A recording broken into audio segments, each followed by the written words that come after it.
Sejam bem-vindos ao nosso canal. Nós queremos pedir a todos vocês, se possível, se inscrevam no nosso canal e nos ajude a crescer. Também não esqueça de deixar ao final o seu like, se gostou ou não gostou do nosso estudo.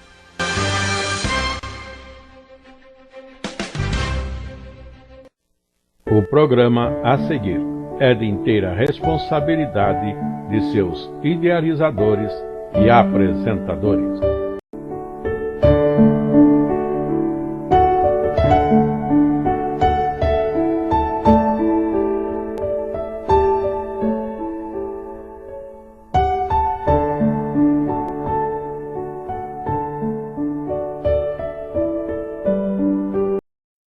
Estamos voltando à nossa prática de toda semana, fazer a gravação, o vídeo para a Escola Bíblica Dominical neste terceiro trimestre de 2025, quando o nosso tema de estudo tem sido as grandes doutrinas bíblicas, ainda que, sendo tantas, em um trimestre de apenas 13 lições, não alcançamos tudo.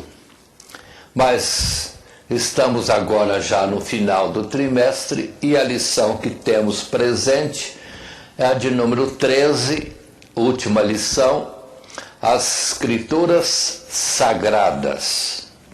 E o nosso estudo tem sido dirigido para a Escola Bíblica Dominical, para as classes de jovens e adultos da nossa Escola Bíblica Dominical. E assim, vamos entrar nessa terceira ou 13ª lição e última lição com o título Escrituras Sagradas. Muito bem.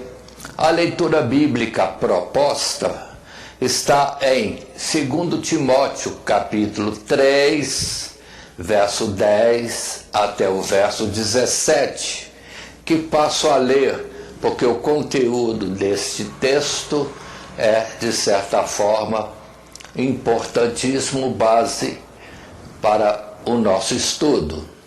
Verso 10. Tu, porém, tens seguido a minha doutrina, Paulo escrevendo a Timóteo, modo de viver, intenção, fé, longanimidade, caridade, paciência, perseguições e aflições, tais quais me aconteceram em Antioquia, em Icônio e em Listra. Quantas perseguições sofri, e o Senhor de todas me livrou. E também todos que piamente querem viver em Cristo Jesus padecerão perseguições. Mas os homens maus e enganadores irão de mal para pior, enganando e sendo enganados. Tu, porém, permaneces naquilo que aprendeste e de que foste inteirado, sabendo de quem o tens aprendido, e que desde a tua meninice sabes as sagradas letras que podem fazer-te sábio para a salvação pela fé que há em Cristo Jesus. Toda escritura divinamente inspirada é proveitosa para ensinar, para redarguir, para corrigir, para instruir em justiça, para que o homem de Deus seja perfeito e perfeitamente instruído para toda boa obra. Aqui a palavra de Paulo escrevendo a Timóteo, e dentro da nossa lição, as Escrituras Sagradas, Paulo considerando que Timóteo cresceu, aprendeu as Escrituras, e isso desde a sua meninice. Palavra das Escrituras, como diz ele, que pode fazer alguém sábio para a salvação pela fé em Cristo Jesus. E também para que o homem de Deus seja perfeito e perfeitamente instruído para toda boa obra. Um resumo da importância das Sagradas Escrituras. Sendo que o nosso texto oro considera a palavra de Pedro na sua segunda carta, no capítulo 1, versos 20 e 21. Texto que diz: sabendo primeiramente isto, que nenhuma profecia da Escritura é de particular interpretação, porque a profecia nunca foi produzida por vontade de homem algum, mas os homens santos de Deus falaram, inspirados pelo Espírito Santo. E estes textos que estamos lendo estão colocando corretamente aquilo que queremos trazer no estudo da lição 13. As Escrituras Sagradas. Sim, agora vendo coisas importantes sobre as Escrituras que nós não vimos no início, quando na primeira lição consideramos a importância de estudar as Escrituras. Mas agora vamos considerar algo sobre as Escrituras Sagradas.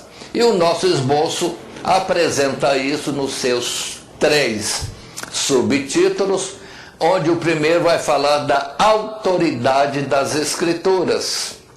Segundo subtítulo, a perfeição das Escrituras. E terceiro subtítulo, a clareza das Escrituras. E estes serão os subtítulos pelos quais conduziremos a nossa lição número 13, as Escrituras Sagradas.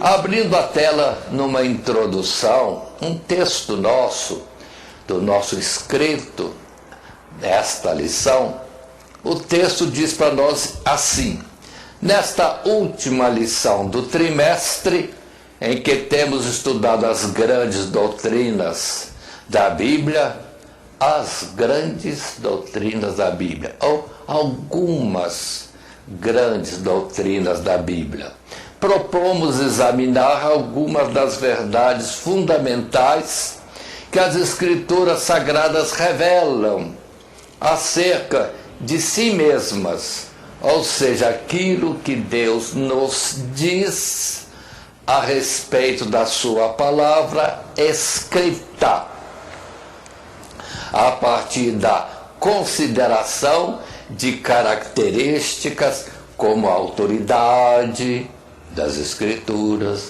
perfeição das Escrituras e clareza das Escrituras. Não apenas ampliaremos nosso conhecimento sobre a natureza do livro sagrado, mas fortaleceremos nossa fé de que a Bíblia é, de fato, a palavra de Deus. Isto posto, vamos para o primeiro subtítulo, a autoridade das Escrituras. Quando este assunto da autoridade das Escrituras, vamos estar ainda subdividindo em 3 parágrafos, com 3 títulos próprios de cada parágrafo. Neste primeiro parágrafo, o título é Na inspiração dos seus autores. A autoridade das Escrituras, da Bíblia, justamente baseado na inspiração dos seus autores. Não foi nada feito por vontade de homem algum, mas Deus provocou que este livro viesse a existir, que páginas fossem escritas e distribuídas por toda a humanidade. E o texto nos diz assim, nesse primeiro parágrafo: em muitas ocasiões, os profetas e apóstolos foram ordenados a escrever aquilo que viam ou ouviam da parte de Deus. Contudo, não apenas em relação a esses registros particulares, mas em relação a tudo aquilo que denominamos Escritura, ou Escrituras, ou a Bíblia, os homens santos aos quais se atribui a sua composição, nada escreveram de si mesmos, nem por vontade própria, mas apenas enquanto movidos e inspirados ou inspirados pelo Espírito Santo.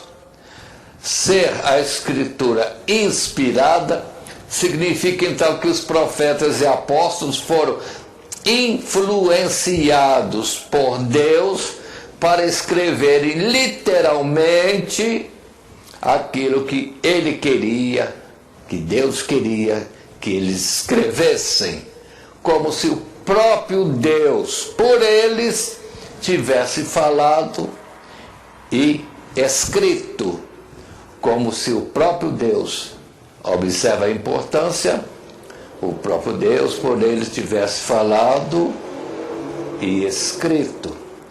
Eis porque a Escritura também é chamada a Palavra de Deus, e o livro de Deus, pelo qual ele fala aos que o leem, assim como falou àqueles no passado.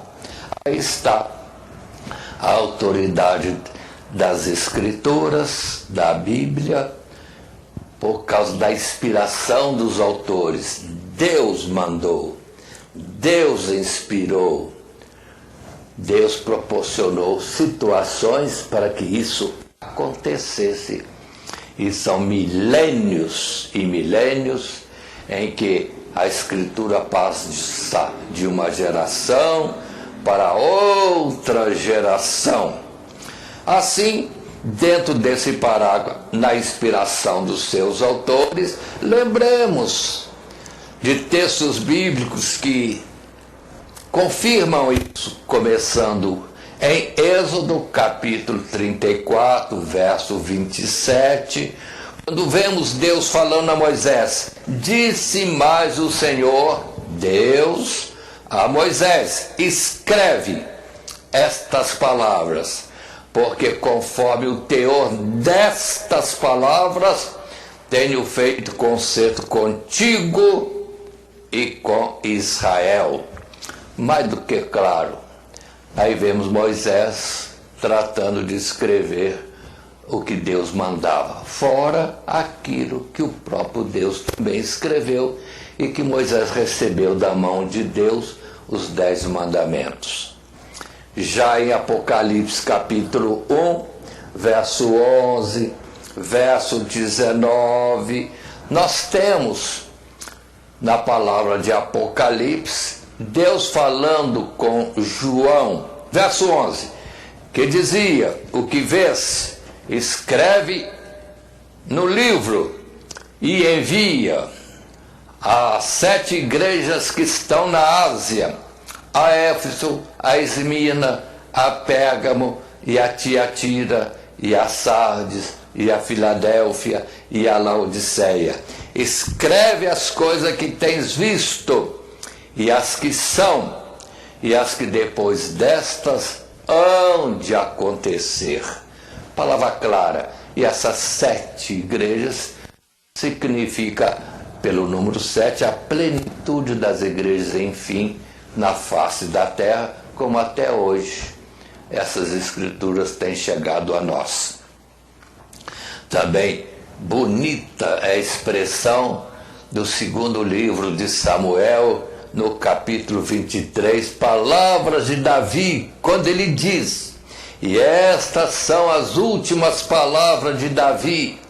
Diz Davi, filho de Jessé, e diz o homem que foi levantado em altura, o ungido do Deus de Jacó, e o suave em salmos em Israel. O Espírito do Senhor falou por mim, e a sua palavra esteve em minha boca. Disse o Deus de Israel, a rocha de Israel, a mim falou. E passa até aqui, quando a expressão já é suficiente. Ele diz que Deus falou por ele, e ele escreveu salmos e outras coisas mais, justamente porque Deus o impulsionava a isso. Aí está a grandiosidade das Escrituras, a sua autoridade, porque Deus é que operou o querer, o efetuar na vida daqueles que escreviam, que compunham músicas, principalmente nesse caso de Davi. Continuando, passando para um segundo parágrafo, ainda nesse primeiro subtítulo, a autoridade das Escrituras, vamos ver agora no caráter do seu conteúdo. Não é um livro qualquer, tem ali uma identidade, uma personalidade colocada, que é justamente do seu autor. Por isso o texto do segundo parágrafo nos diz, leiamos: sendo a palavra de Deus, as Escrituras refletem o caráter do seu autor, não podendo conter nada que seja indigno dele, mas antes exaltando tudo o que é justo, santo, verdadeiro, bom, e condenando os erros, os vícios. Mesmo quando relatam coisas que foram feitas e ditas por homens ímpios, quando não pelo próprio diabo, as Escrituras o fazem de modo que Deus seja sempre justificado e o homem condenado pelas suas más ações e palavras. Assim, vamos ver textos bíblicos, como por exemplo o Salmo 12, verso 6, quando o salmista diz: as palavras do Senhor Deus são palavras puras, como prata refinada em forno de barro e purificada 7 vezes. João, também o evangelista, no capítulo 17, expressa a expressão, a palavra de Jesus conversando com o Pai: santifica-os na verdade, a tua palavra é a verdade.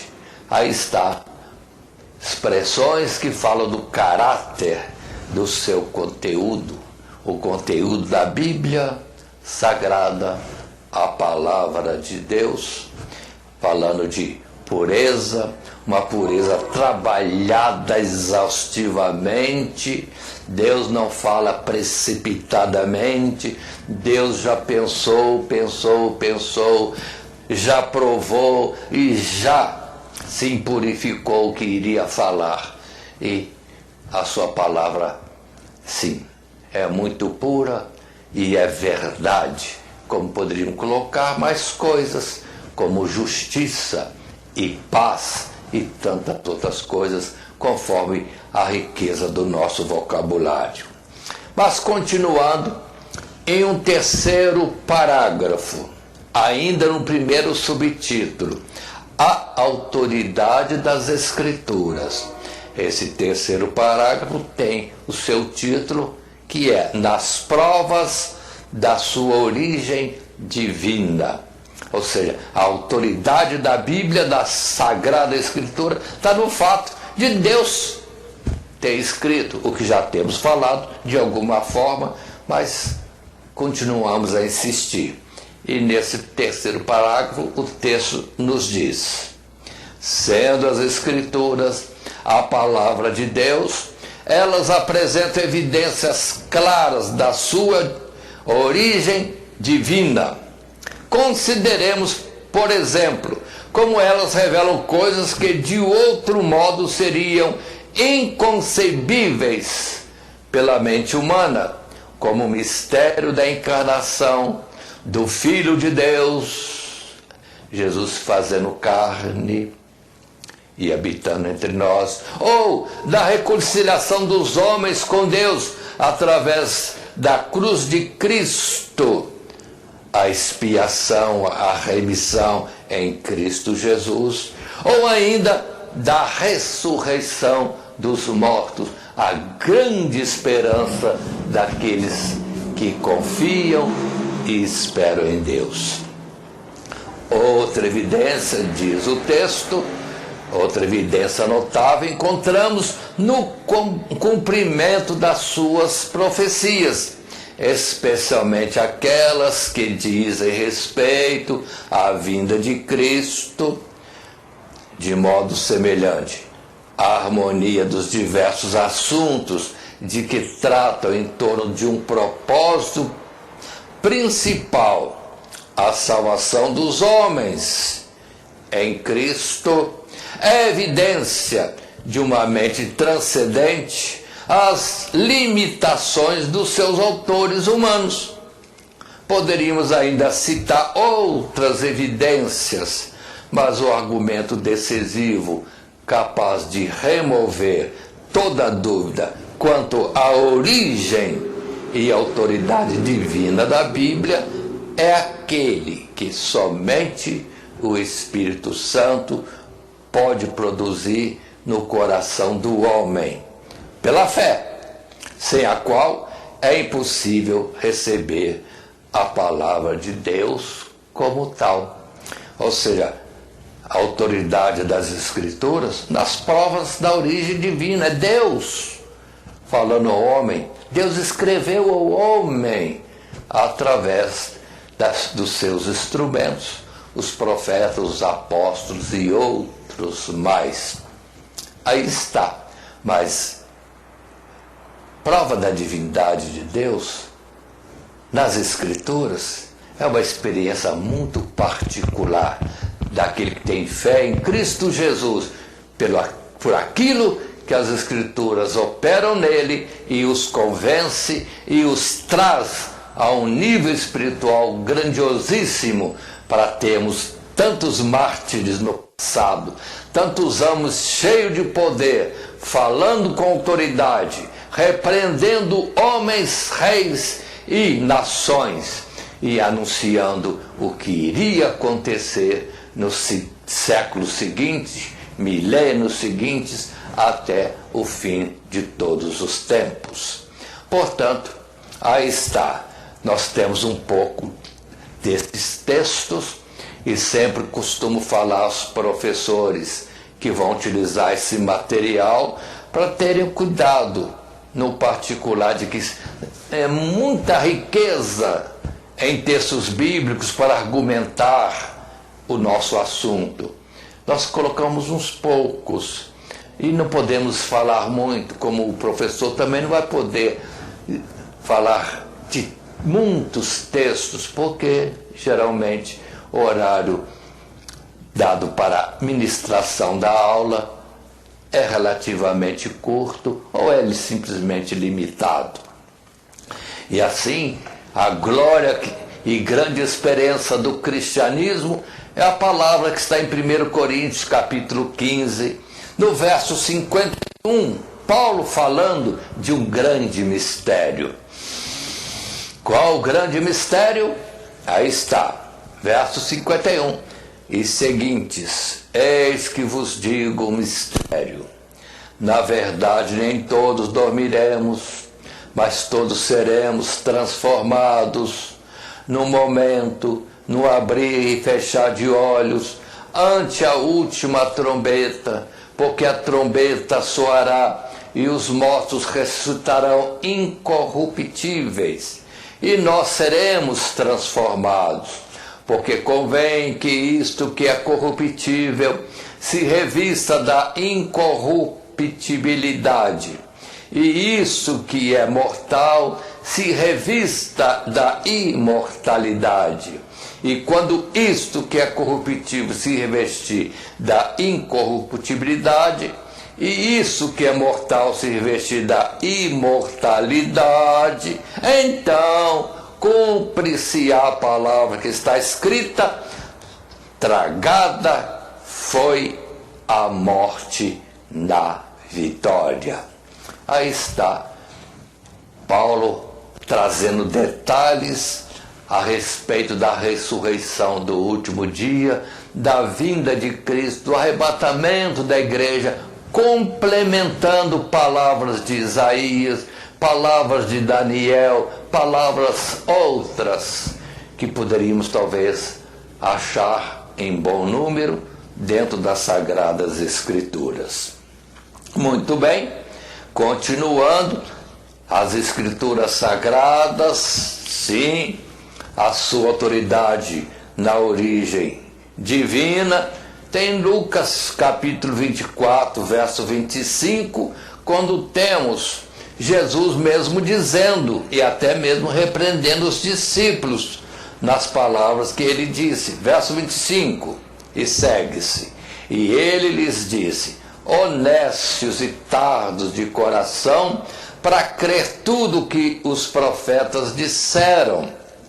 Porventura não convinha que o Cristo padecesse essas coisas e entrasse na sua glória? E começando por Moisés e por todos os profetas, explicava-lhes o que dele se achava em todas as Escrituras. E disse-lhes, são estas palavras que vos disse, estando ainda convosco, convinha que se cumprisse tudo o que de mim estava escrito na lei de Moisés e nos profetas e nos salmos. Aí está a palavra escrita, a palavra que chegou a nós, a Bíblia Sagrada, fala de coisas grandiosas demais e que tem tido seu cumprimento naquilo que foi anunciado no passado e naquilo que tem se cumprido constantemente. E isso é uma gota d'água em tudo aquilo que se cumpriu já e tem cumprido. Como, por exemplo, as palavras de Daniel a respeito da sucessão de reinos sobre a face da terra e o acontecimento final para o povo de Israel que rejeitou o Senhor e foi espalhado para o mundo e entregue à morte. E que esse castigo terminaria já no tempo em que se completasse a oportunidade dos gentios, mostrando assim que já estão no tempo do fim. E outras expressões mais que não quero me deter e estender nesse assunto, porque o tempo é curto para todos nós. Mas temos também a palavra de Pedro, na primeira carta, no primeiro capítulo, no verso 10 e 11, quando ele diz, da qual salvação inquiriram e trataram diligentemente os profetas, que profetizaram da graça que vos foi dada, ou nos foi dada, indagando que tempo, que ocasião de tempo, o Espírito de Cristo que estava neles indicava anteriormente aquilo que sucederia a Cristo Jesus. Assim, poderíamos ainda considerar a palavra de Paulo em 1 Coríntios, no capítulo 2, versos 1 e seguintes, a respeito da origem divina e, nisso, a dificuldade dos homens poderem acompanhar com a sua apenas inteligência. Precisa Deus ajudar, dar graça, abrir o mistério. Mas continuemos. 1 Coríntios 2, verso 1 diz, e eu, irmãos, quando fui ter convosco, anunciando o testemunho de Deus, não fui com sublimidade de palavras ou de sabedoria, porque nada me propus saber entre vós, senão Jesus Cristo e este crucificado. E eu estive convosco em fraqueza e em temor, em grande tremor. A minha palavra e a minha pregação não consistiram de palavras persuasivas de sabedoria humana, mas em demonstração do Espírito e de poder, para que a vossa fé não se apoiasse em sabedoria dos homens, mas no poder de Deus. Aí consideremos esse particular. Por isso mesmo Jesus disse, dando aos seus enviados o poder em sinais e maravilhas, milagres e tantas outras coisas, porque esses sinais seguirão aos que creem. E Paulo pregava e acontecia coisas. Pronto, então a autoridade das Escrituras no livro, na boca daqueles que pregavam com verdade o que está na palavra de Deus, haviam sinais, maravilhas, mostrando a origem da palavra, o testemunho de Deus operando através desta ministração. Mas continuemos, temos também a palavra em Hebreus, capítulo 11, que nos diz, ora, a fé é o firme fundamento das coisas que se esperam e a prova das coisas que não se veem, porque por ela os antigos alcançaram o testemunho. Pela fé entendemos que os mundos, pela palavra de Deus, foram criados, de maneira que aquilo que se vê não foi feito do que é aparente. É um testemunho, sim, os antigos ouvindo a pregação ou lendo nas Escrituras, pronto, aí para eles era uma verdade, não visível com os olhos, mas pela fé, sim, tinham a prova dessas coisas que não se veem. Portanto, aí está a operação, a autoridade das Escrituras como um operar de Deus, de muitas formas, em particular dentro de cada ser que abriga essas palavras com fé. E assim, podemos passar ao segundo subtítulo nessa lição, nesse trimestre que estamos estudando as grandes doutrinas bíblicas, e agora, por último, as Escrituras Sagradas, quando o segundo subtítulo fala a perfeição das Escrituras. E isto posto, vamos para o primeiro parágrafo dentro do nosso texto, e que tem, por sua vez, um título próprio: na suficiência das partes do todo. A Bíblia Sagrada é perfeita, sim, suficiente em pequenas porções ali tiradas, ou em um todo. Não preciso saber tudo para crer em Jesus e ser salvo. Basta crer, e às vezes uma porção tão pequena para crer em Jesus, como o caso que temos de Natanael, que sendo instruído, convidado por Felipe, vai até Jesus, e Jesus diz a respeito dele: aí está um varão em quem não há dolo, não há engano. E Natanael estranhou: de onde o Senhor me conhece? E Jesus: eu te vi quando estava debaixo da figueira, antes que Felipe viesse a ti. Aí ele já disse: meu rei, meu Senhor, meu Deus. E Jesus diz: porque eu te falei que te vi, você já creu? E muitas maiores coisas verás. Ou seja, a Sagrada Escritura é uma perfeição e uma suficiência em um pouco ou em tudo. Mas a homem algum, vamos dizer assim, foi dado tudo. Basta-nos a porção necessária, como o beber da água para matar a sede. Ou da água da vida para termos vida em Cristo Jesus.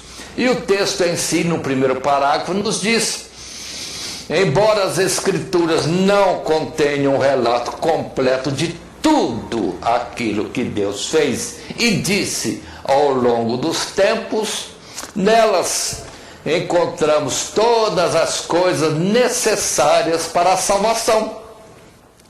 Essa suficiência diz respeito não apenas à Bíblia como um todo, mas também às suas partes.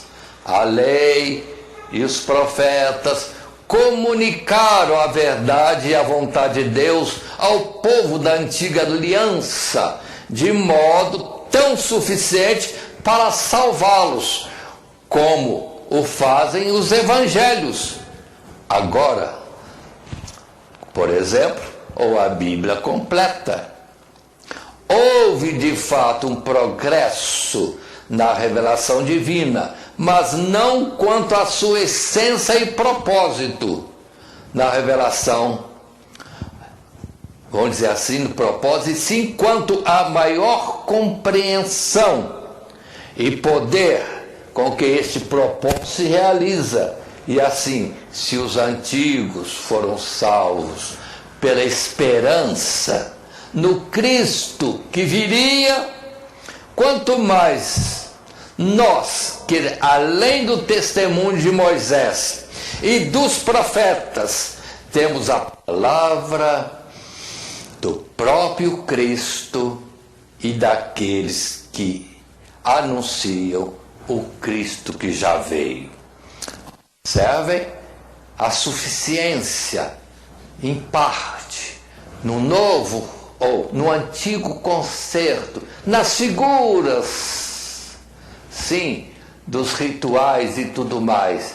Houve salvação bastante naquilo que era apenas um vislumbre, uma sombra, um desenho, uma figura do que iria ainda acontecer na realidade de um Emanuel, de um Deus conosco aqui na face da terra, na encarnação do unigênito Filho de Deus. Mas temos textos diversos e por isso mesmo, falando da suficiência, Jesus disse aos escribas e fariseus no texto de João capítulo 5, verso 39 e verso 40, e a expressão é essa: examinais as Escrituras, porque vós cuidais ter nelas a vida eterna, e são elas que de mim testificam, e não quereis vir a mim para terdes vida. Eles não entenderam ainda que na vida, no viver de Jesus, cumpria essa Escritura em todos os detalhes, desde o nascimento, como, onde, época, como também depois na morte, o ser crucificado, o ser oferecido a ele também fel, o ter repartido as suas vestes, o ter lançado sorte sobre sua túnica, e na sede do mestre lhe deram vinagre. Tudo isso está na Escritura. E eles, vendo cumprir Jesus, não atentaram? Mas aí está a suficiência das Escrituras, numa parte ou muitas partes, e no todo, mas não precisa o todo. Já em João capítulo 25, o evangelista diz, capítulo 21, verso 25: há, porém, ainda muitas outras coisas que Jesus fez, e se cada uma das quais fosse escrita, cuido que nem ainda o mundo todo poderia conter os livros que se escrevessem. Ou seja, foi escrito uma parte, e já tem sido espalhado pelo mundo todo o Evangelho segundo escreveu João. E também João, no capítulo 20, verso 20, diz, verso 30, Jesus, pois, operou também na presença de seus discípulos muitos outros sinais que não estão escritos neste livro. Estes, porém, foram escritos para que creiais que Jesus é o Cristo, o Filho de Deus, e para que, crendo, tenhas vida em seu nome. A expressão só de João, uma partezinha, um testemunho só, ou uma testemunha de Cristo Jesus, pessoa de João. Hebreus capítulo 1, verso 1, também volta a frisar o testemunho de Jesus, quando o escritor diz: havendo Deus antigamente falado muitas vezes e de muitas maneiras aos pais pelos profetas, a nós falou-nos nesses últimos dias pelo Filho, a quem constituiu herdeiro de tudo, por quem fez também o mundo. Aí o testemunho desse escritor, e é o fato, Jesus veio para falar conosco, face a face, olho no olho do ser humano que ele criou e que agora ele vinha em missão de salvação, de expiação de pecado, de remissão, de restauração e tantas outras maravilhas que nós representamos na palavra simples de salvação do ser humano. Hebreus capítulo 11, volta a expressão: ora, a fé é o firme fundamento das coisas que se esperam e a prova das coisas que não se veem, porque pelas escrituras, os antigos alcançaram testemunho. Texto lindo, ou muitos textos lindos, nós encontramos no livro de Hebreus, por isso nós repetimos esta expressão. Mas, passando em frente, nesse segundo subtítulo, a perfeição das Escrituras, um segundo parágrafo temos com um novo título, que é no cumprimento eficaz do seu propósito. A perfeição das Escrituras, que elas têm poder de operar em nós com eficiência o propósito de Deus, que é salvar o homem dos seus pecados, restaurá-lo à sua presença e comunhão e dar-lhes o benefício desde a criação anunciado. Façamos o homem conforme a nossa imagem e semelhança. E o texto desse segundo parágrafo passo a ler.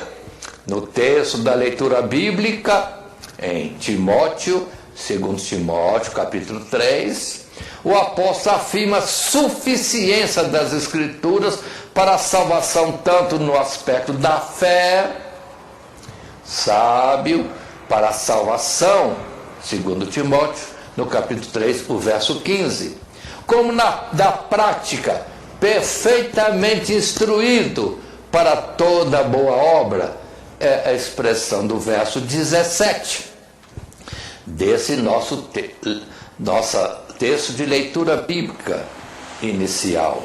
O propósito das Escrituras é que o homem creia, para que, mais do que conhecer, possa viver em função do que crê.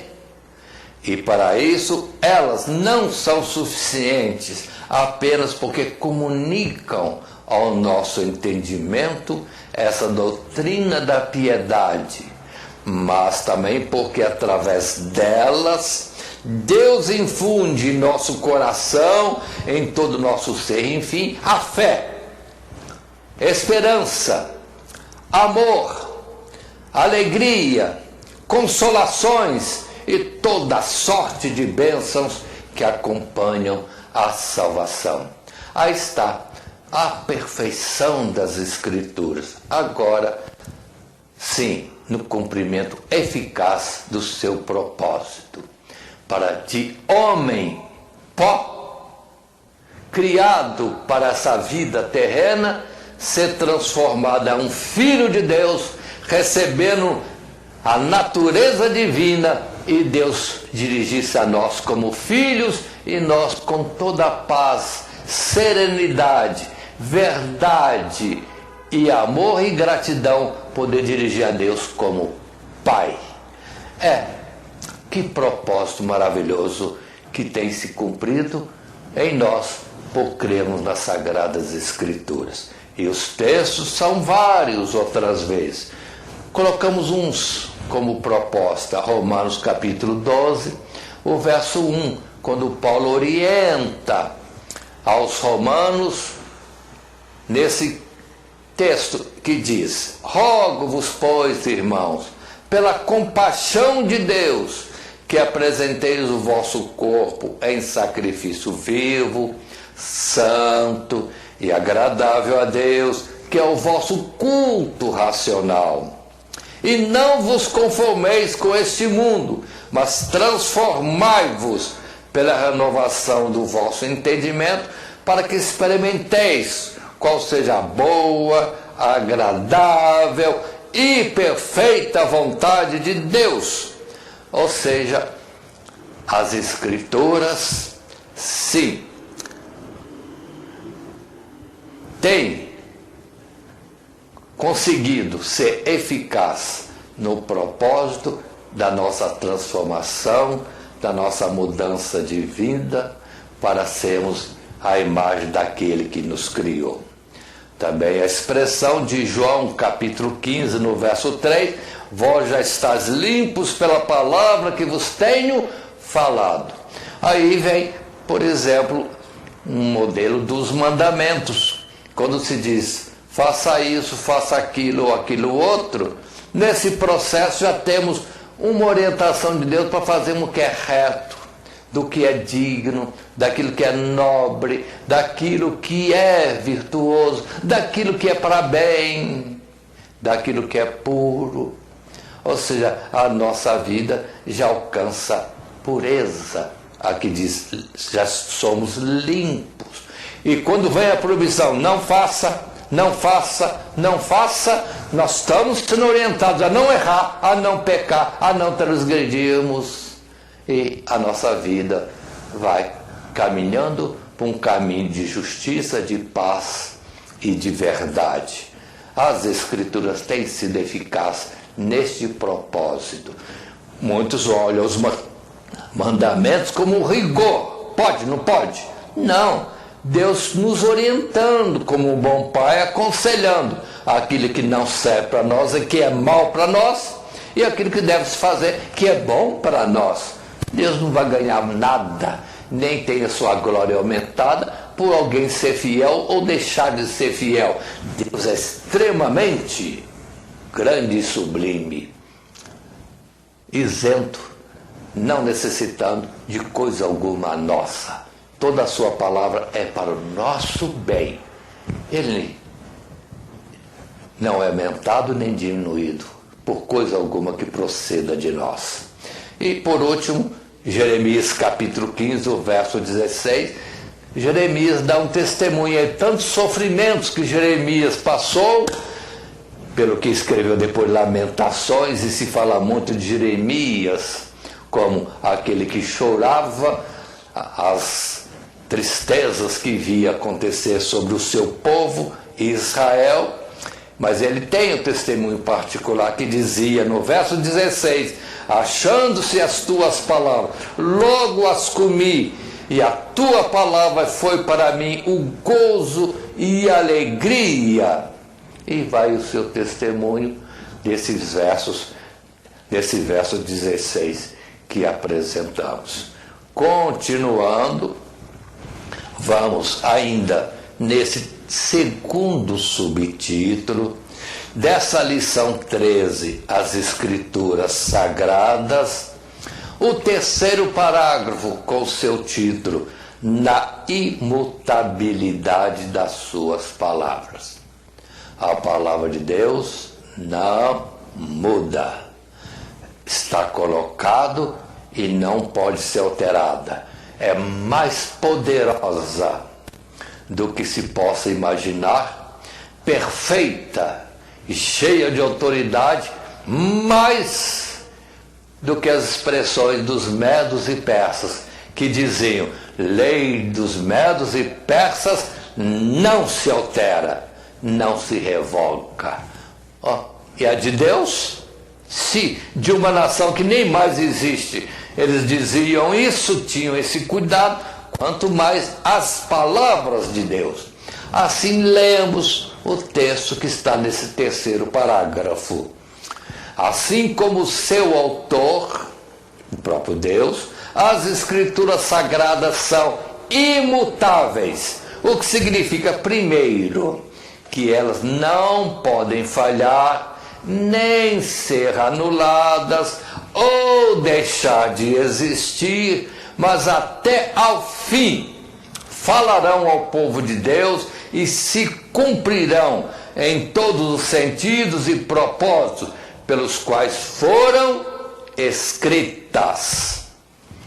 E segundo, que as escrituras não podem ser alteradas, nem por diminuição, nem por acréscimo, nem quanto ao teor e literalidade das suas palavras, sem com isso prejudicar a pureza e perfeição da palavra de Deus, e incorrer em erro e eterna perdição.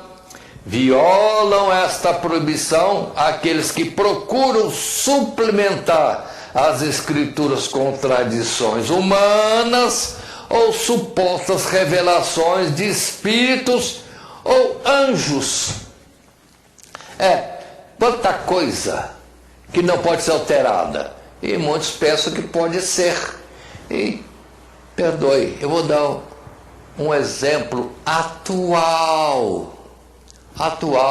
A palavra de Ageu nem está aqui escrita. Uma palavra simples que Ageu escreveu quando da edificação do templo, lá após cativeiro, o templo que Zorobabel começou e terminou, e depois na verdade foi melhorado, aperfeiçoado, etc., até os dias de Jesus. Ageu disse: a glória desta última casa será maior do que a primeira. E tem gente que esqueceu que aquela casa, aquele templo era o último, nas figuras da lei e no tempo das sombras. E estão querendo construir um terceiro templo. Mas Deus já falou, aquele templo era o último. E Jesus falou da sua destruição, quando em Mateus capítulo 24, falou aos discípulos: vede todas essas coisas, o templo não ficará pedra sobre pedra que não seja derrubada. Pronto, já estamos com 2000 anos sem o templo. E agora, 2000 anos depois, quer transgredir uma palavra simples. De Ageu capítulo 2, verso 9. Um exemplo, temos outros mais, mas vamos ver textos bíblicos sobre isso. A palavra é imutável. Já no tempo passado, o profeta Abacuque, em diálogo com Deus, pôde dizer as palavras do capítulo 2 e versos 2 e 3. E leio: então o Senhor Deus me respondeu e disse: escreve a visão e torna bem legível sobre tábuas, para que a possa ler o que correndo passa, porque a visão é ainda para o tempo determinado, e até o fim falará e não mentirá. Se tardar, espera-o, porque certamente virá e não tardará. Palavra semelhante ao que temos também no Novo Testamento, mas um pouquinho de tempo que há de vir virá e não tardará. Ou seja, o que está estabelecido é imutável, desde Abacuque e até Apocalipse. Observemos outro texto em Deuteronômio capítulo 4, verso 1 e verso seguinte, quando a Escritura diz: agora, pois, ó Israel, ouve os estatutos e os juízos que eu vos ensino, para os cumprides, para que vivais e entreis, e possuais a terra que o Senhor Deus de vossos pais vô-las dá. Nada acrescentareis à palavra que os mando, nem diminuireis dela, para que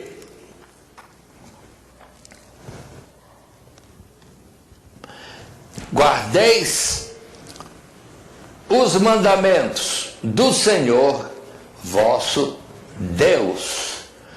No passado, isso sendo colocado em Deuteronômio, sim, tempo de Moisés, falando da conquista da terra de Canaã, figura de uma concessão dada por Deus ao povo de Israel, no visível, mas hoje a Canaã é celestial. Portanto, vamos estar atentos à imutabilidade das palavras de Deus. O que foi falado em figuras agora já é para algo excelente, real, espiritual, celestial, divino. Estaremos logo morando com Deus nos lugares celestiais.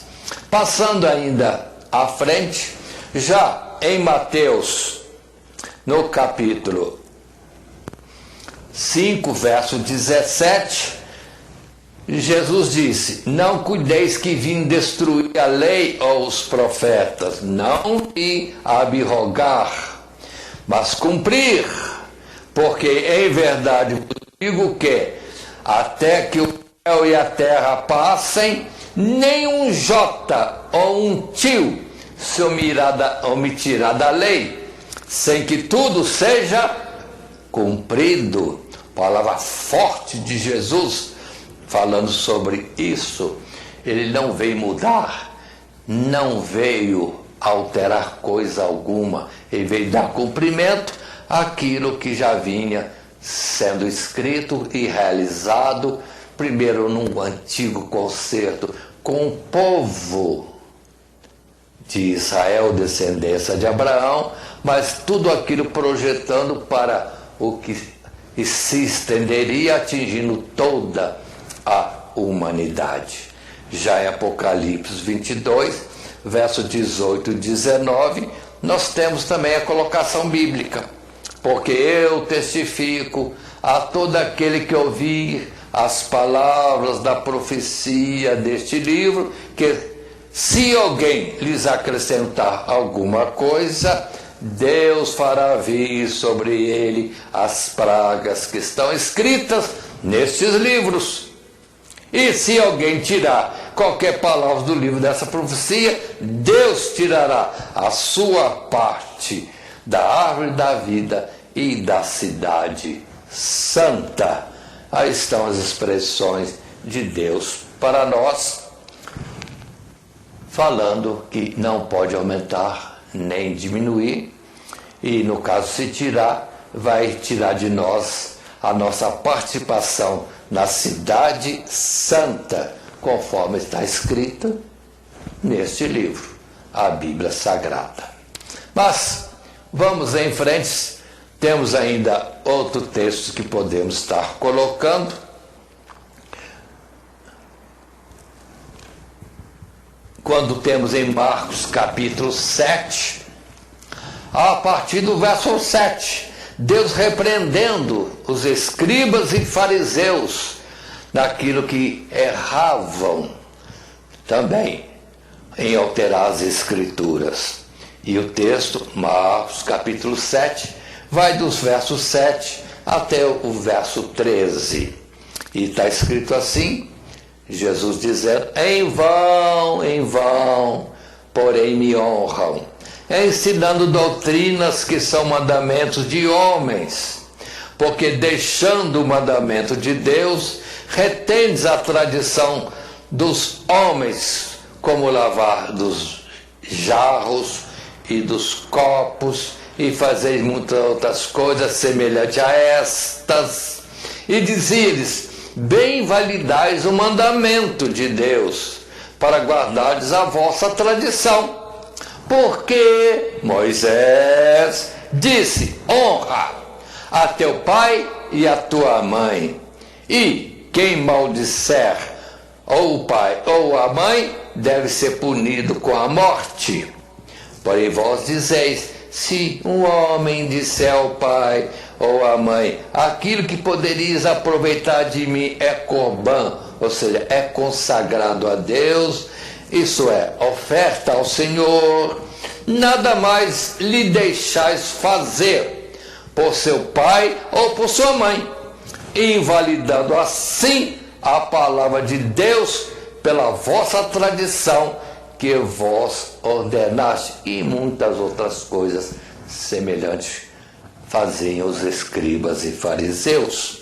Então observem, honra pai e mãe. O pai necessita, a mãe necessita. Ele, não, eu vou oferecer para Deus, ou está oferecido já para Deus.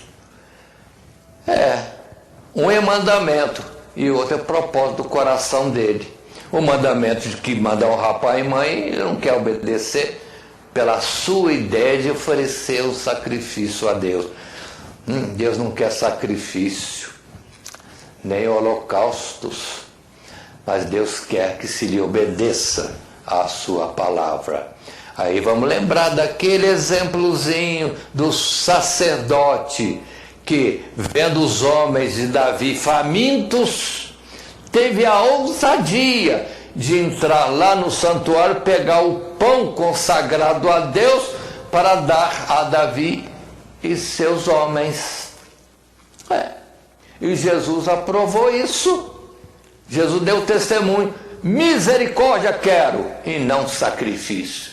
E aquele sacerdote entendeu: os homens estão necessitados. E foi buscar o pão. E agora, a ordem de Deus, honra pai e mãe, muitos se escusam e aplicam isso como que tendo reservado para Deus. Deus não precisa, seu pai e sua mãe precisa. Trata deles primeiro. E Deus vai te honrar por isso mesmo, que é a força da palavra. Honra pai e mãe para que lhes sejam acrescentados os dias de vida. Ou seja, uma coisa extraordinária. As Escrituras, na sua imutabilidade, não pode alterar, não pode aumentar nem diminuir. Muito bem, já em Gálatas capítulo 1, verso 6 e outros versos, Paulo disse aos Gálatas: maravilho-me de que tão depressa passasse daquele que vos chamou a graça de Cristo para outro evangelho, o qual não é outro, mas há alguns que vos inquietam e querem transtornar o evangelho de Cristo.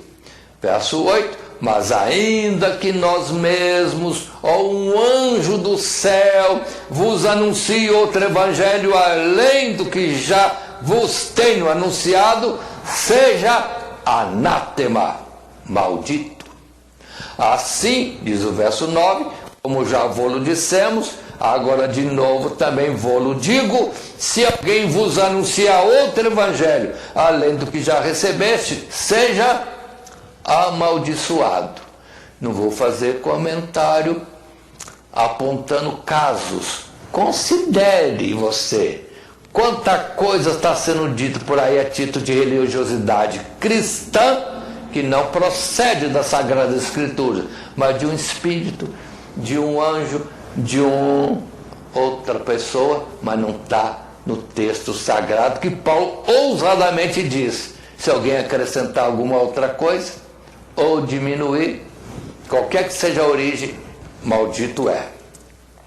E assim, por fim, chegamos ao terceiro e último subtítulo: a clareza das Escrituras. As nossas Escrituras sagradas, a Bíblia Sagrada. E aí temos, desse terceiro subtítulo, 2 outros parágrafos, sendo que o primeiro, título particular, que diz: na sua linguagem racional e objetiva. Deus não escreveu uma língua difícil. Não, Deus procurou fazer-se entender claramente naquilo que queria do ser humano, para eles vir a ter o direito de vida eterna como filho de Deus. E o texto em si vai mostrar linguagem racional e objetiva. E lemos o texto que está em tela. Não por acaso, Deus se dirige ao homem preferencialmente através da fala ou da escrita, agora também. Ele deseja que todos compreendam a verdade, conheçam a Cristo e assim sejam salvos. E a escrita é o meio ideal para expressar a palavra de forma ordenada, objetiva e inequívoca. Não há nada nas Escrituras que seja irracional ou estranho à linguagem humana, que ninguém seja capaz de compreender com devido uso das suas faculdades naturais de compreensão. Por isso, ao estabelecer ministros para pregarem e ensinarem publicamente as Escrituras, Deus o faz não tanto para que o povo entenda aquilo que de outro modo seria incompreensível, mas para que haja maior edificação dos fiéis. Ou seja, o que Deus falou, ou alguém trouxe a mensagem de Deus, está escrito. A qualquer momento posso pegar, abrir, consultar, analisar, estudar. E nisso demorar o tempo necessário e insistir na escrita sendo consultada para entendermos as coisas. Ou seja, Deus tem algo racional e objetivo. Escrevendo, está no meu controle, no meu alcance o tempo todo. O tempo todo. Não enxergo, alguém pode ler para mim. E outras coisas estão acontecendo para tornar o homem capaz de ter essas palavras consigo. Até, vamos dizer assim, no fato da leitura da Bíblia para aqueles que não têm visão, ou em sinais para aqueles que não têm audição. Ou seja, Deus proporciona condições de muitas formas. E o texto em si, que nós temos lido nesse tempo, também traz vários textos bíblicos que nós podemos considerar desta linguagem racional e objetiva. Propósito de Deus que seja facilitada, vamos dizer assim, o acesso e a leitura das suas palavras.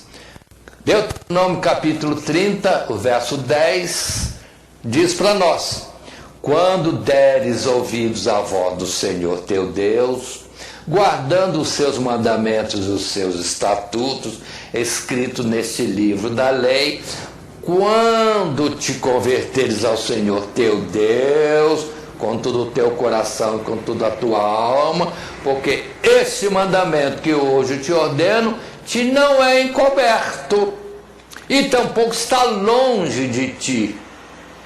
Não está nos céus, para dizeres: quem subirá por nós aos céus, que nos traga e nos faça ouvir, para que o façamos.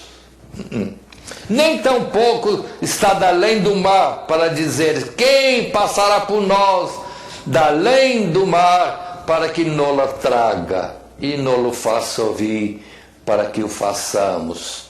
Porque a palavra de Deus está muito perto de ti, de nós, na sua boca, no seu coração, para afazeres. Aí está. Essas expressões da Sagrada Escritura, Moisés falando ao povo. Moisés ainda não tinha alcançado, o povo de Israel ainda não tinha aprendido que é possível o Espírito de Deus morar em nós e dentro de nós falar à nossa consciência, ao nosso coração. Como Paulo chegou a dizer que o mundo inteiro, até os que não conhecem ainda Deus, tem a lei de Deus escrita em seus corações e em suas mentes. No sentido que no tempo passado, normalmente as leis humanas eram segundo aquilo que Deus mesmo tinha colocado no, digamos assim, texto de Moisés, as leis de Moisés. E o homem, sem ter a palavra em si, já tinha por Deus escrito em suas mentes e em seus corações aquilo que tinham que fazer. E naturalmente, sem Bíblia, sem conhecimento de coisas da religiosidade dada aos homens por Deus ao povo de Israel, não tinham, mas faziam. Isso sinal de que a lei de Deus estava escrita nos corações. Muito bonito isso. Mas vejamos ainda, dando sequência ao nosso estudo, Deuteronômio capítulo 31, verso 11, quando Deus instruía o povo, dizendo: quando todo Israel vier a comparecer perante o Senhor teu Deus, no lugar que ele escolher, lerás essa lei diante de todo o Israel aos seus ouvidos. Atenção, verso 12. Ajunta o povo, homens e mulheres, meninos e os teus estrangeiros que estão dentro das tuas portas, para que ouçam e aprendam e temam ao Senhor vosso Deus, e tenham cuidado de fazer todas as palavras desta lei, e que seus filhos que não a souberem ouçam e aprendam a temer ao Senhor vosso Deus todos os dias que viverdes sobre a terra que ides passando o Jordão para possuí-la. Aí estão os nossos textos reafirmando a linguagem racional e objetiva. Todos, mulheres, crianças, homens, estrangeiros, ajunta a todos para ouvir a palavra. E aí um cuidadozinho, que muitas vezes tem uma tendência de tirar as crianças do culto para um culto à parte. Qual a validade? Não quero discutir, só coloco uma interrogação para nós analisar melhor essas coisas e fazemos o que é mais correto, segundo Deus pode nos instruir a fazer. Muito bem, continuando, temos Lucas capítulo 1, verso 1 até o verso 4, quando Lucas teve cuidado de começar a escrever tudo aquilo que conseguiu alcançar de testemunho dos que viveram com Cristo nos dias da sua carne entre nós.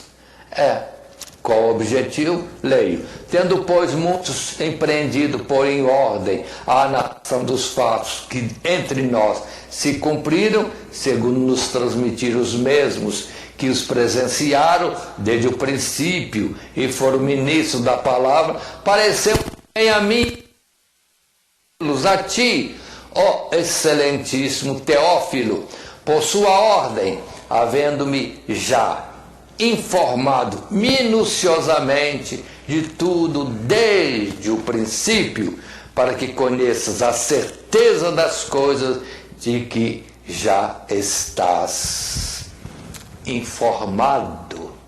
Ao cuidado de Lucas e o seu livro, com muita técnica, mostrando ser um historiador, foi consultando um outro, escrevendo, consultava, escrevia, e temos o livro de Lucas com muita coisa que os outros evangelistas não contaram. É Deus complementando, através desse livro de Lucas, informações preciosas para nós. Temos a palavra de Efésios capítulo 4, verso 11, quando também Deus manda, constitui, capacita pessoas para ensinar os outros. O verso 11 de Efésios capítulo 4 diz: E ele mesmo deu uns para apóstolos, e outros para profetas, e outros para evangelistas, e outros para pastores e doutores, querendo o aperfeiçoamento dos santos, para a obra do ministério, para a edificação do corpo de Cristo, até que todos cheguemos à unidade da fé e ao conhecimento do Filho de Deus, varão perfeito, à medida da estatura completa de Cristo. Umas poucas palavras, mas suficientes para vermos que, de fato, as Escrituras, sim, estão trazendo para nós uma linguagem clara, alcançável para todos, em todos os níveis.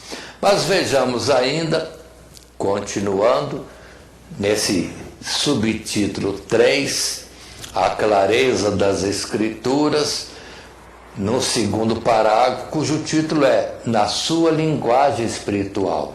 Uma linguagem clara, segundo a fala dos homens, por escrito para acesso de todos. E agora, lembrete, também uma linguagem espiritual.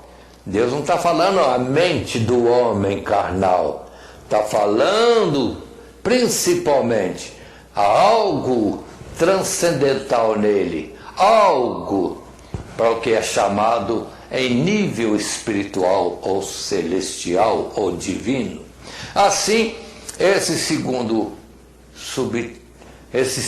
parágrafo, no terceiro subtítulo, nos diz o texto: as Escrituras contêm de fato pontos difíceis de entender, mas não por um uso errôneo ou confuso da linguagem, e sim pela falta de um maior conhecimento da revelação bíblica como um todo, bem como de um comprometimento mais sério com a sua prática. Além disso, por mais clara e racional que seja a linguagem das Escrituras, sua mensagem é espiritual, o que significa que ela sempre encontrará um obstáculo no coração do homem natural, que é incapaz de atinar com a glória de Deus na sua pregação, a menos que isso lhe seja concedido.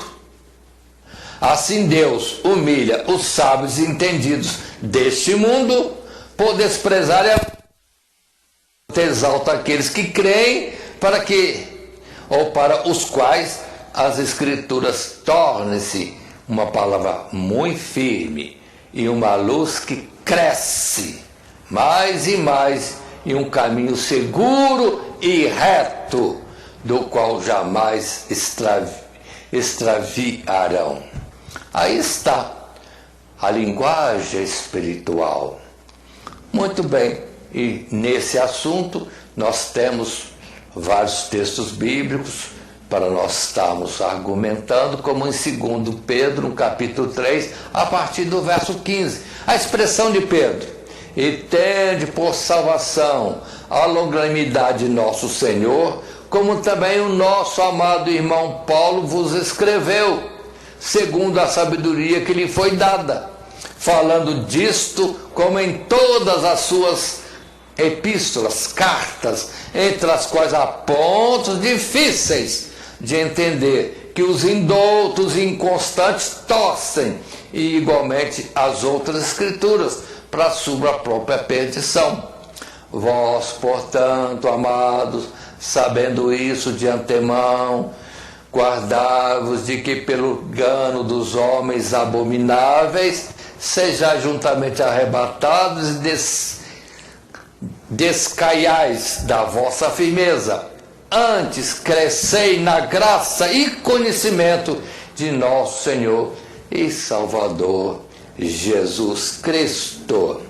Observe bem essas colocações que temos nas Sagradas Escrituras, e Pedro dizendo a nós, e isso tendo sido pronunciado por ele, escrito alguns milhares de anos, 2.000 anos aproximadamente. Mas continuemos e vamos ainda para 1 Coríntios capítulo 3, verso 1, quando agora Paulo fala aos coríntios sobre esse aspecto espiritual. E eu, irmãos, não vos pude falar como a espirituais, mas como a carnais, como a meninos em Cristo. Com leite vos criei, e não com manjar, porque ainda não podis, nem tampouco ainda agora podeis, porque ainda sois carnais, pois havendo entre vós inveja, contendas e dissensões, não sois porventura carnais? E não andais segundo os homens? Aí pronto. Aí vem Paulo também salientar. Se nós vivemos segundo a carne, não vai ter muito proveito. Não se pode falar profundamente, muito claramente, as coisas gloriosas, surpreendentes de Deus, porque ainda estamos perdidos nas coisas visíveis próprias deste mundo e em comportamentos reprováveis, não segundo o Espírito de Deus. Já em Hebreus capítulo 5, verso 12, um puxão de orelha do escritor desse livro aos Hebreus, quando o verso 12 inicia dizendo: porque devendo já ser mestres pelo tempo, ainda necessitais de que vos torne a ensinar quais sejam os primeiros rudimentos das palavras de Deus. E vos haveis feito tais que necessitais de leite, e não de sólido mantimento. Qualquer que ainda se alimenta de leite não está experimentado na palavra da justiça, porque é menino. Mas o mantimento sólido é para os perfeitos, os quais em razão desse exercício vão se tornando maduros para as coisas de Deus. Observem essa colocação de Paulo, falando de sermos adultos e não meninos, e que precisamos de uma alimentação mais forte. Mas não podemos. Por quê? Porque temos sido negligentes. Passa-se o tempo e nós não estamos progredindo no estudo da palavra, deixando de cumprir aquilo que em todo lugar está sendo orientado. Medita nessas palavras de dia e de noite. É palavra dada para Josué, é palavra dada para os reis, é palavra dada para os instrutores, é palavra dada para os pais. Mas se não aprimoramos, não aprendemos e não podemos ensinar algo mais substancial para os necessitados.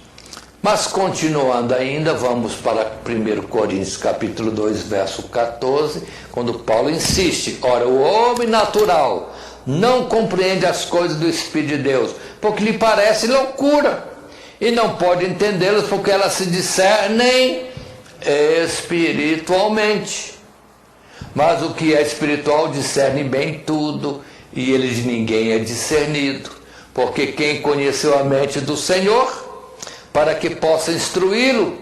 Mas nós temos a mente de Cristo.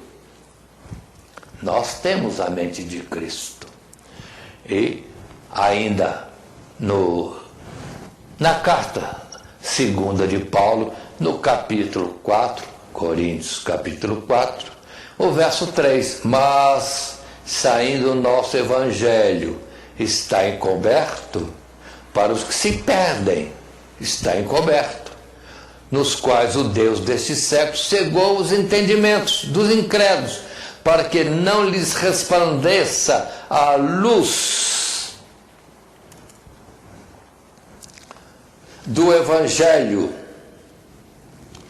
do Evangelho da glória de Cristo, que é a imagem do Deus vivo. Conforme está em Hebreus capítulo 1, resplendor da sua glória, sua expressa imagem. Então, aí está essa alerta de Paulo em 2 Coríntios, no capítulo 4, a partir do verso 3. Vamos dar mais atenção às Escrituras, vamos estudar mais a Bíblia e não fazer leitura rápida.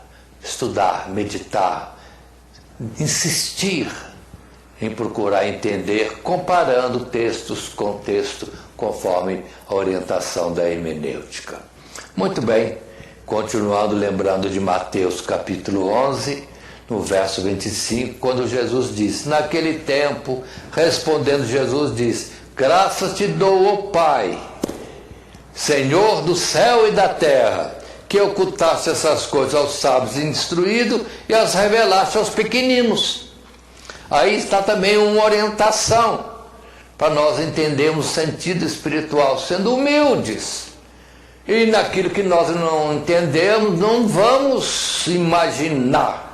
Vamos pedir ao Pai, Pai, ensina, não estou conseguindo compreender.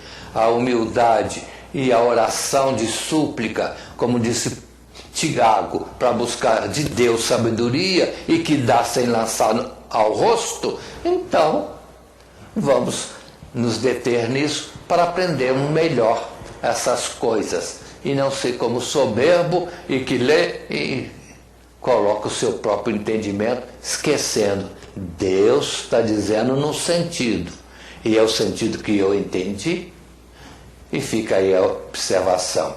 E temos ainda a palavra de Isaías 35, verso 8, quando Isaías lá, 2.700 anos atrás, já dizia, e ali haverá um alto caminho, um caminho que se chama o caminho santo, o imundo não passará por ele, mas será para o povo de Deus, os caminhantes, e até mesmo os loucos não errarão. Olha aí como a palavra, sim, é uma linguagem clara, mas se é clara no verbo humano pela escrita, também é clara no sentido de que é espiritual e Deus daria condições para que o conteúdo espiritual pudesse chegar a nós na humildade, no estudo, na oração e nos dons distribuídos para aqueles que podem ajudar a explicar mais um pouco. Isto posto, vamos estar seguindo com a nossa lição, lembrando que temos falado da Palavra de Deus, as Sagradas Escrituras, como autoridade delas, vinda de Deus, a perfeição dela, a clareza dela. E assim já estamos caminhando para nosso término, nossa conclusão. Louvemos a Deus por nos revelar através da sua palavra coisas tão elevadas e gloriosas que assombram e maravilham nossa mente ao tempo que nos enche de alegria, esperança e nos consola pela certeza de que somos participantes delas, não apenas no presente, mas na eternidade, que ainda se desvendará. Quanta coisa poderia ser dita sobre as Escrituras Sagradas, e dentro nesse esboço nosso, que apresenta os 3 subtítulos, ou que tivemos por eles passando, a autoridade das Escrituras, a perfeição das Escrituras, a clareza das Escrituras.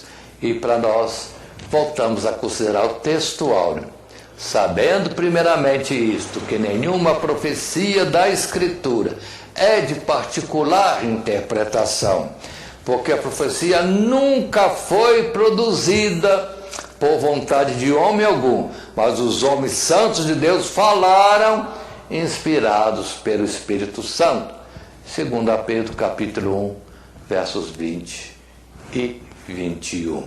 Além de toda a nossa argumentação, e que agora, estando assim gravado, áudio, vídeo e também o nosso texto escrito, o professor faça o uso abençoado segundo a bondade e misericórdia de Deus.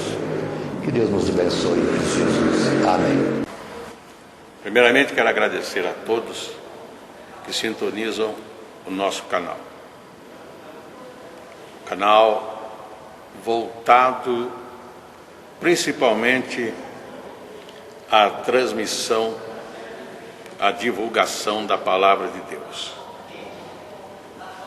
E ao encerrar o estudo desta noite, eu quero pedir a todos vocês, os que ainda não são inscritos em nosso canal, se inscrevam. Se inscrevam. Logo aí embaixo está aí a palavra inscreva-se. Clica nela. Somente isso. Se o estudo desta noite foi do teu agrado, você gostou, você concordou, clica aí no gostei. Gostei. Se você não gostou, é um direito seu. É um direito seu não gostar. Mas você pode manifestar isto. Para nós será importante isso. Saber que alguém não gostou. Clique no não gostei. Fácil. Não vai identificar você, nada. Simplesmente você vai expressar a sua opinião. Gostei, dedão para cima. Não gostei, dedão para baixo. E também pode, se você acha interessante compartilhar com seus amigos, compartilhe o nosso trabalho. Compartilhe. Aí embaixo, compartilhe. Você pode compartilhar no YouTube, pode compartilhar no Instagram, pode compartilhar no Facebook, pode compartilhar no Messenger, no WhatsApp. Vai simplesmente nos ajudar a crescer. Porque o nosso objetivo não é financeiro. Não é financeiro. Pode ver que os nossos trabalhos são todos sem fins lucrativos. Coopere conosco. Nos ajude. Temos também os nossos blogs, a nossa emissora na web, a Rádio Net Grata Nova. Tudo isso você encontra aí embaixo na descrição do nosso vídeo, do nosso estudo. Dá uma olhada, todos os endereços estão aí, junto à descrição dos nossos estudos. E eu agradeço, primeiramente a Deus, por tudo que Deus tem feito nesses anos que nós estamos trabalhando na internet. E a você, que toda semana entra no nosso canal. Deus te abençoe. Todo dia, toda hora, muito mais prazer em ouvir. Radionet Grata Nova. Web Rádio, a qualidade que faz a diferença, cada vez mais necessária. Rede Grata Nova de Evangelização. Acesse nosso site www.horadadecisão.com.br. Hora da Decisão, tudo junto, sem acento.